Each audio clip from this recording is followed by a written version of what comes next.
Hola chicos, buenas noches. Ya en un minutico vamos a empezar. Por ahora me lo voy presentando. Mi nombre es Luisa Torres. Yo soy una de las tutoras de Gastro. Y bueno, muchas gracias a todos los que se han ido uniendo pues por estar aquí. Hoy vamos a hacer la tutoría del caso clínico de enfermedad hepática alcohólica. Voy a dar otros 2 minuticos para que los compañeros que faltan terminen de ingresar. Y empezamos. Por favor, me avisan si me están escuchando. Sí. Gracias.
Listo, ahora sí, entonces vamos a empezar con el caso clínico de hoy.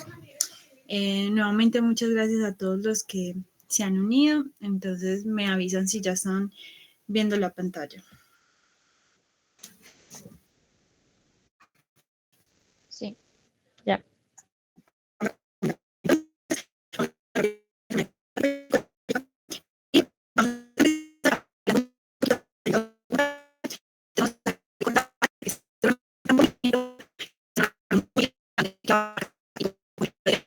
Epigastrio e hipocondrio izquierdo. Y en general puede llegar a representar el 2% del peso total, entre 1.2 a 1.5 kilogramos. Recordemos también sus caras. Tiene una cara diafragmática en la cual vamos a ver dos lóbulos, el lóbulo izquierdo y el lóbulo derecho.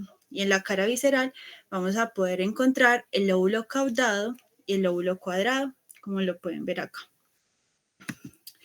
Vamos a seguir también conociendo que existe una división del hígado según segmentos. Esto es más que todo en el ámbito quirúrgico y nos va a servir para seguir como las resecciones que se pueden hacer quirúrgicamente, pues según la cantidad de hígado que se desee extirpar en ese momento, ¿cierto? Y es más que todo debido según como los segmentos de las ramas de irrigación que lleva el hígado. Claro que eso pues no lo tenemos que aprender, no es tan útil en el ámbito clínico. Y esto sí es súper importante y es la irrigación del hígado. Recordemos que es un órgano que al ser tan grande también alberga un montón de sangre. Generalmente y se dice que es hasta el 13% de la sangre total. Entonces, el 80% de esa sangre va a ser sangre que llega por la vena porta. Recordemos que esta vena llega con un montón de sangre llena de nutrientes, pero es una sangre que está desoxigenada. Mientras que el 20% de la sangre que tiene el hígado va a ser sangre arterial, que llega por la arteria hepática, que va a ser una sangre no con tantos nutrientes, pero que sí va a tener mucho oxígeno, ¿cierto? También debemos tener muy clara la histología. Recuerden que en cualquier momento me pueden hacer preguntas. Entonces, vamos a recordar que la histología es muy importante porque la organización o entender esa organización del hígado nos va a permitir entender por qué ciertas zonas se dañan más rápido y por qué unas, digamos, son afectadas por el alcohol. Entonces, debemos tener en cuenta que el parénquima del hígado está formado por unos cordones Esos cordones compuestos por una célula de espesor de hepatocitos, ¿cierto? Y el sinusoide es el que está al ladito. Y allí, entre el cordón y el sinusoide, tenemos lo que es el espacio perisinusoidal, o que en la clase nos enseñan que es el espacio de Dice, ¿cierto? Véanlo acá. Bueno, aquí en ese espacio de Dice tenemos esta célula de hito, que también le dicen célula estrellada.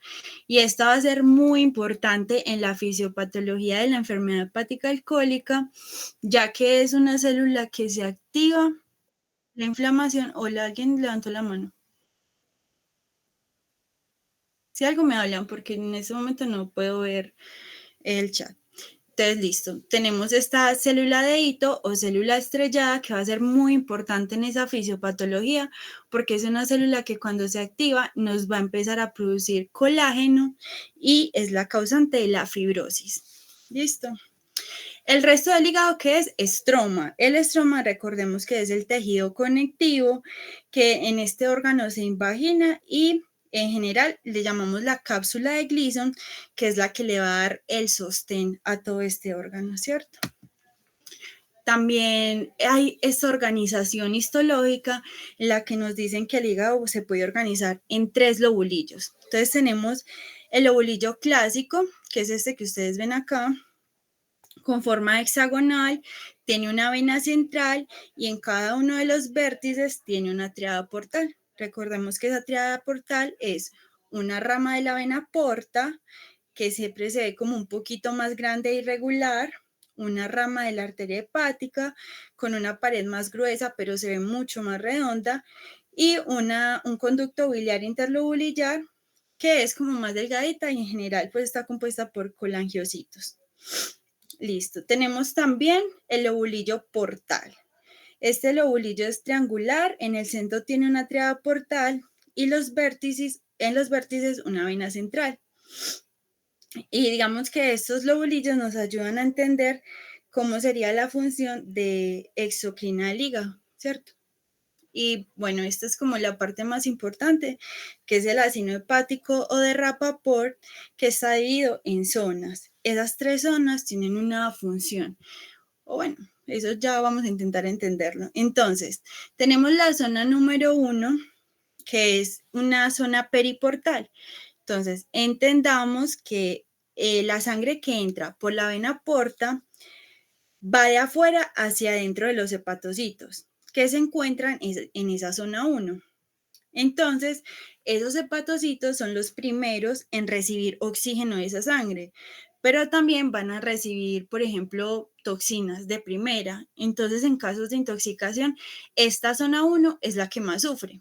Pero, por ejemplo, y al contrario, la zona 3, al ser la última zona que recibe la sangre y el oxígeno, por así decirlo, en casos donde hay poca perfusión, la zona 3 va a ser la más afectada, pero en casos de intoxicación es la que menos toxinas recibe.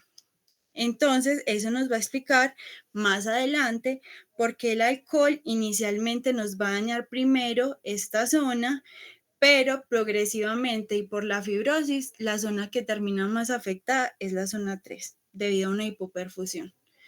Si esto quedó claro, seguimos. Si hay preguntas, me dicen. Yo voy a seguir por ahora, si no hay preguntas. Y ahora sí, vamos a empezar con lo que nos interesa, que es la hepatopatía alcohólica. Primero la vamos a definir como un espectro de enfermedades que están vinculadas con el alcoholismo, que va desde la esteatosis a la esteatohepatitis hasta trastornos hepáticos mucho más avanzados como la fibrosis y la cirrosis. ¿Alguien me puede venir, por ejemplo, en este momento qué entiende por esteatosis o cómo sería la forma común en que lo conocemos? ¿No sería hígado graso? Exactamente, el hígado graso. Esa es la fase inicial de esta enfermedad hepática alcohólica. Entonces, primero definamos cuánto se considera un consumo excesivo de alcohol. Entonces, para que aparezca una enfermedad hepática es necesario un consumo de alcohol de 30 a 60 gramos al día, esto en hombres, y de 20 a 40 gramos al día en mujeres durante un periodo mayor a 10 años. Y vamos a ver entonces cómo se va a dar esa patogenia.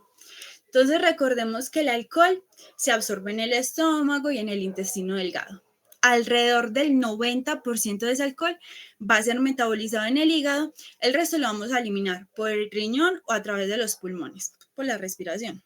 Entonces, vamos a ver primero, esa absorción se dio y luego dentro del hepatocito va a llegar el etanol. El etanol se va a convertir en acetaldehído gracias a esta enzima, la ADH o alcohol deshidrogenasa. Hasta ahí súper bien. Este acetaldehído va a ser, mediante la enzima LDH, se va a convertir en acetato, ¿cierto? Y este acetato va a ser utilizado para que se convierta en acetil-CoA.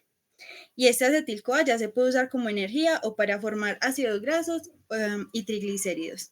Eso es lo que ocurre como en los estados normales. Pero ¿qué pasa cuando se bebe mucho alcohol? Bueno, resulta que se puede dar una acumulación de acetaldehído. Y como podemos ver, tanto del paso de etanol a acetaldehído como del paso de acetaldehído a acetato, hay una producción que pasa de NAD a NADH, ¿cierto? Eso lo que significa es que se está distorsionando el metabolismo normal del hígado. Y esto nos lleva a un bloqueo en el uso del oxígeno y a un bloqueo en la producción de la energía mediante ATP, ¿cierto? Entonces, una acumulación de acetaldehído es en general lo que nosotros podemos decir malo, ya que es un producto tóxico del metabolismo que se puede unir a diferentes proteínas y nos empieza a dañar las células, lo cual llega a lesionar, por ejemplo, la mitocondria, bloqueando pues el metabolismo normal del hígado.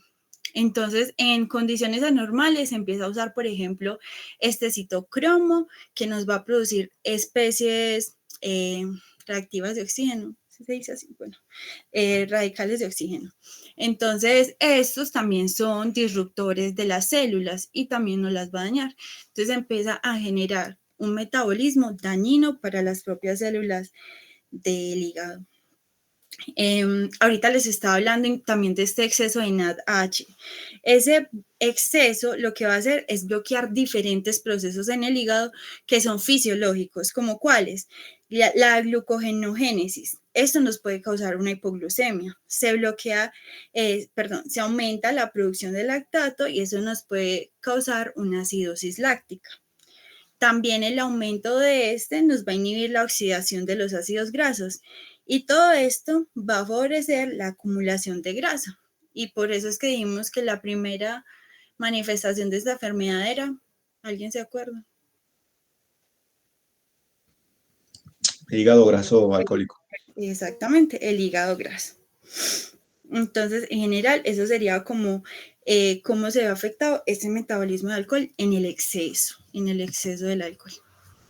¿Y cuáles serían otros factores de riesgo para que esta enfermedad progrese? Entonces, si el paciente además es consumidor de tabaco, si el paciente con ese consumo excesivo de alcohol no come, o sea que también sufre como una anorexia, por así decirlo, obesidad, la hepatitis viral, que puede ser una de las cosas que más lleva a la cirrosis, y ya que el paciente tenga algunos polimorfismos genéticos que lo predispongan. Entonces, acá podemos ver los estadios.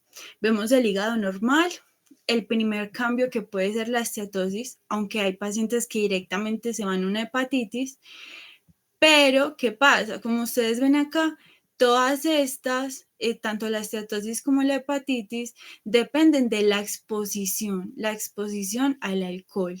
La hepatitis es una exposición intensa, la esteatosis es una exposición más moderada o crónica, pero también mejoran o revierten con abstinencia, como pueden ver acá, revierten con abstinencia. ¿Qué pasa? Que cuando la exposición es continua, o sufre ataques de hepatitis repetidos, se va a producir lo que es la cirrosis. Y esta cirrosis, como vemos, no hay flechita hacia atrás, no revierte. Entonces vamos a hablar detalladamente de cada una de esas etapas. Vamos a comenzar con la esteatosis entonces. Ese depósito, digamos que se va a dar por un depósito de grasa en el citoplasma de los hepatocitos, ¿cierto? Y esa es la consecuencia del cambio en el metabolismo de los lípidos ocasionados pues por el consumo de alcohol. Entonces, digamos que hay unas vacuolas de grasa de distinto tamaño en los hepatocitos que van a entrar goticas hasta formar una vacuola muy grande que ocupa todo el citoplasma y nos desplaza el núcleo hacia la periferia. Eso es como lo principal en la morfología de la esteatosis. En cuanto a las manifestaciones clínicas, suele ser asintomática y se manifiesta como una hepatomegalia blanda e indolora que disminuye con los pocos días de abstinencia. Generalmente estos pacientes no se dan cuenta que tienen esteatosis, generalmente ningún paciente consulta por esto. Pero bueno, hay otras manifestaciones más inespecíficas como la astenia, la anorexia, náuseas, vómitos. En casos pues muy raros si hay dolor abdominal, pero pues es más rarito. Y en general se dice que el hígado graso de un alcohólico puede llegar a pesar de 4 a 6 kilogramos.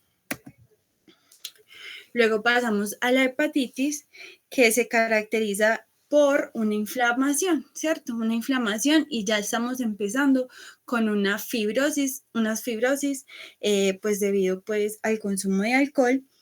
Y en general vamos a ver como infiltrados en las células y hay unas, bueno, aquí se me olvidó poner la fotico otra vez, pero siempre se me olvida esa fotico, pero siempre nos describen que en la hepatitis por alcohol vamos a encontrar los cuerpos de Mallory. No sé si alguien lo había escuchado.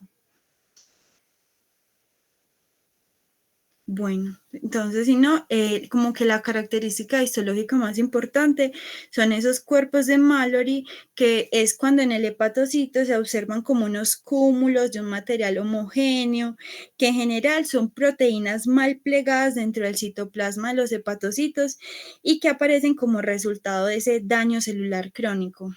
Eso es como la representación de un intento fallido del hígado por degradar proteínas que ya estaban dañadas. Y el espectro clínico también puede ser muy amplio, va desde formas asintomáticas hasta unas formas fulminantes. O sea, el paciente puede tomarse hoy una botella de alcohol y de una le dio hepatitis y empezó a presentar anorexia, náuseas, vómitos, un dolor abdominal intenso, de predominio en el hipocondrio derecho y en el epigastrio. El paciente con hepatitis o con una exacerbación, por ejemplo, va a tener ictericia, fiebre y al palpar el abdomen se va a encontrar esa hepatomegalia dolorosa, diferente a la esteatosis que era indolora, ¿cierto? Listo. Vamos entonces a lo más grave, que sería que el paciente nos llegue a una cirrosis. Cuando la cirrosis alcohólica se conoce como una cirrosis micronodular. Entonces se va a caracterizar por la presencia de unos nódulos de regeneración rodeados de un tejido fibroso. Y eso es porque se nos está reemplazando la estructura normal del hígado por un montón de fibrosis, ¿cierto? En los estadios iniciales esos nódulos son pequeños, uniformes, pero luego sí puede pasar a ser una cosa más macronodular. La cirrosis se puede asociar a lesiones de hepatitis alcohólica, generalmente en un área más intensa, en la periferia de los nódulos, pero lo importante de esto es que debemos saber que entre el 5 al 15% de los pacientes con una cirrosis alcohólica nos van a desarrollar un carcinoma hepatocelular. Entonces, esa sería como la complicación más grave. Y las manifestaciones clínicas, digamos que aquí están las generales: fatiga, desnutrición e hipovitaminosis, ascitis y otras manifestaciones extrahepáticas. Pero hay que tener en cuenta que existe una cirrosis compensada y una cirrosis descompensada. Entonces, esa compensada va a ser la fase inicial. Entonces, el hígado mantiene muchas de sus funciones a pesar de la fibrosis, puede todavía ser asintomática. En general, pues es un hallazgo incidental y allí ya vamos a encontrar una elevación leve o moderada de la ALT, AST. La función hepática, como dije, está relativamente conservada y todavía no hay complicaciones. Pero, ¿qué pasa con la cirrosis descompensada? Esa fase avanzada en la que el hígado ya no puede cumplir las funciones vitales. Entonces va a presentar síntomas y signos de alarma como el vómito, la ascitis, las hemorragias, gingivorragia, encefalopatía hepática, insuficiencia renal, ictericia, y ya nos puede estar afectando otros órganos como el aparato digestivo, el sistema circulatorio, riñones y cerebro. Entonces, importante todo eso porque es que el hígado es digamos que es un órgano endocrino y exocrino, ¿cierto? Entonces, no sé si de pronto me pueden describir algunas funciones endocrinas del hígado. ¿Y por qué es tan complicado? O sea, ¿qué funciones tiene ese hígado que me daña otros órganos incluso? ¿Alguien me puede decir?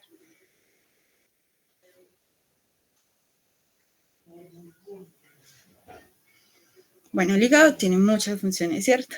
Entonces, recordemos que al ser un órgano con tantas funciones, lo vamos a ir en lo que dije. Función endocrina, que es la producción de proteínas. Recuerden que el hígado es el que nos produce la albúmina, por ejemplo. Si el hígado no está funcionando bien, va a disminuir la albúmina y nos va a causar una ascitis, porque hay una extravasación de líquido. Ya no hay ese equilibrio osmótico que debe haber porque no hay proteínas. Entonces, bueno, eso principalmente. También recordemos que es un órgano que ayuda a la producción y al almacenamiento de vitaminas como la A, la D, la K. Mantiene la concentración pues, de glucosa en sangre debido a la glucogenólisis, gluconeogénesis. Incluso es un órgano que se encarga de la hematopoiesis en el feto, en el recién nacido. Entonces es un órgano que tiene un montón de funciones. Y en cuanto a la función exocrina, pues la que conocemos principalmente es la producción de bilis, ¿cierto?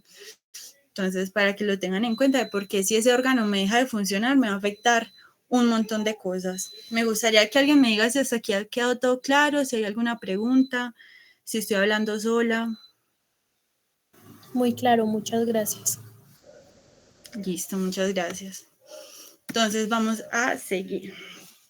Lo que les decía, es un órgano que sirve para tantas cosas que si se nos empieza a dañar de esta manera tan grave, va a tener muchas complicaciones. Estas son las que consideramos más importantes. Las varices esofágicas por una hipertensión portal, alteraciones en la coagulación, manifestaciones pulmonares, encefalopatía hepática y carcinoma hepatocelular. 5 al 15% de los pacientes nos llegan a un carcinoma, ¿sí? Entonces, digamos, ay, ¿eso por qué no se ve? Ya, creo que sí. Aquí tenemos algunas escalas y clasificaciones que nos van a ayudar, pues, a determinar la supervivencia de nuestros pacientes, ¿cierto? Entonces, empecemos con esta clasificación de Chilpuk, que quiero que la tengan en cuenta porque se correlaciona con la supervivencia en pacientes, ¿cierto? Entonces, a un año para pacientes con cirrosis, clase A, clase B o clase C, según los criterios que cumpla. Y por otra parte, tenemos este índice de Madre, que también, según pues el cálculo que hacemos, tiene un alto valor predictivo respecto al pronóstico, ¿cierto? Para estimar esa mortalidad en pacientes con hepatitis alcohólica. Ahí ya ahorita les voy a pasar pues las diapositivas para que las miren y pues se la apliquen al caso que les dejaron para este año. Y bueno, también tiene esta, que es la escala de MELT, lo mismo me parecía a la de Madre. Es sobre todo para analizar el pronóstico de los pacientes. Y ya para terminar, vamos a hablar un poquito del tratamiento. En general, lo más efectivo para reducir la progresión de esta enfermedad es la abstinencia prolongada. O sea, paciente que no tenga abstinencia es un paciente que va a tener muy poca mejora. Entonces recordemos que la esteatosis y la esteatohepatitis van a ser reversibles con cesar el consumo del alcohol. Hasta ahí ya vamos a tener una mejora increíble en esos pacientes. Pero si ese paciente nos llega a una cirrosis y si aún peor es una cirrosis descompensada, pues lo único que podemos hacer es dar manejo a las condiciones, como van a ser las citis, las varices esofágicas y todas esas complicaciones de las que hablamos. También encontré algún estudio que hablaba de, digamos, la función que tendría la prednisolona como para reducir el riesgo de muerte a corto plazo en estos pacientes, pero digamos que esto todavía está como en estudio. Y por supuesto, el trasplante, ya cuando no queda más que hacer, que el hígado está completamente fibrosado, es como la mejor opción. Aquí les voy a dejar pues las referencias y ya eso sería todo. Muchas gracias a todos. Nuevamente, si tienen alguna pregunta, si algo no quedó claro, cuéntenme. Muchísimas gracias, Luisa. Todo muy claro, Hola. muchísimas gracias. Yo tengo una Gracias. pregunta. Dime. En la primera parte en la que hablabas de cómo medir los grados de alcoholismo, uno en la práctica, ¿cómo lo maneja? Porque pues yo supongo que eso es como por alcohol, pues porcentajes de alcohol, pero un paciente normal, Sí. Ya me pues voy a porque volver a esa un parte. paciente normalmente no te dice como, ay, sí, me tomo 14 grados de alcohol, una botella con 14 grados de alcohol cada 8 días, ¿sí me entienden? Entonces, Sí, claro, digamos que eso en la práctica uno no lo usa tanto, no es como que yo voy a calcular cuántos grados de alcohol se está consumiendo este paciente, pero uno se estima, o sea, uno le pregunta a la persona, ¿usted toma alcohol? Me va a decir, sí, ¿cada cuánto? Ah, no, cada mes o cada que hago una fiesta en mi casa. ¿Será que si toma tanto alcohol para que este daño hepático sea solo por alcohol? No sé. Pero cuando el paciente nos dice, no, yo tomo 3 cervezas al día, uno sabe que generalmente no le dicen la verdad, generalmente ellos dicen que beben menos. Entonces, digamos que es más que todo un dato, pero en la práctica clínica eso no les va a servir tanto, pero es bueno tenerlo. Por ejemplo, yo sí tenía el dato de, por ejemplo, cuántos gramos de alcohol tiene el aguardiente, ¿cierto? Que se los voy a tirar, lo estoy buscando. Entonces, una copita de alcohol, una copita de aguardiente tiene alrededor de 14 gramos de alcohol puro. Entonces, un paciente que me diga que se bebe media de guaro todos los días o media de guaro a la semana, yo sé que es un alto riesgo. En cambio, si me dicen, no, yo pues la verdad casi no tomo, yo tomo cada 3 meses, cada que cumplo años, pues eso a mí no me preocupa. Pero pues no sé si te sirve esa dudita ahí, pero es como yo lo manejaría. sí, listo, muchas gracias. Listo. ¿Alguna otra cosita? Esperen, no se vayan a ir todavía a la reunión porque les voy a pasar la asistencia, por favor, porque necesito que me llenen esa asistencia, que esa va a ser como mi evidencia de que hice esa tutoría. Entonces, por favor, no se vayan antes de llenarla. Nos comparte las diapositivas, por favor. Sí, claro, yo se las voy a pasar a la representante y ella pues se encarga de mandárselas al grupo.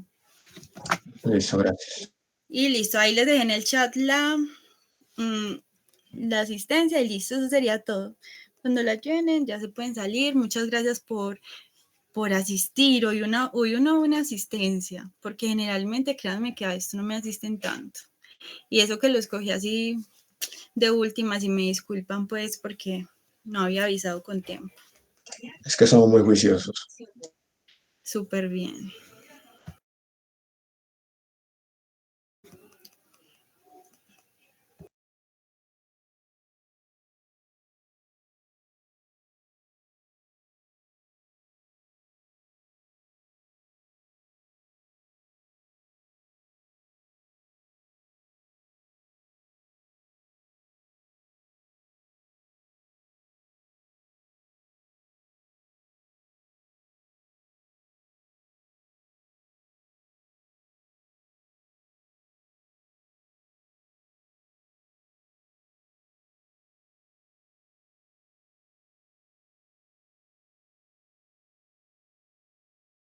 Listo, a cerrar la reunión. Muchas gracias a todos por asistir. Ya les voy a compartir todas las cositas. Chao.